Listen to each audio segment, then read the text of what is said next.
అబ్బా, మళ్ళీ తప్పించుకున్నా. ఏదో ఒక రోజు ఏదో ఒక రాబందని కొట్టి తీరుతా, పట్టుకుని తీరుతా. వాటిని కొట్టడానికి నువ్వేమైనా పిట్టల దొరవా? ఎగురుతున్న వాటిని కొడితే వచ్చే కిక్కే వేరబ్బా.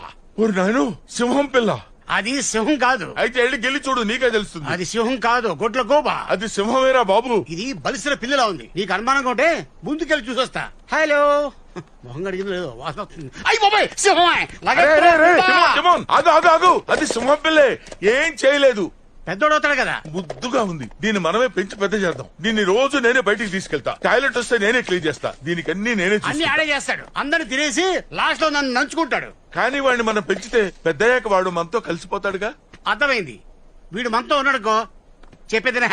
సింహం మన ఇద్దరికి బాడీ గార్డ్ అని చెప్పేసి అందరికి తోకెత్తుకుని గర్వంగా చెప్పుకోవచ్చు. అయితే మనతో వాడిని ఉంచేసుకుంటున్నావు. నేను చెప్పింది కూడా అదే. వాడిని ఉంచుకున్నా. మనతోనే ఉంటాడు. ఐడియాలు కొట్టేసి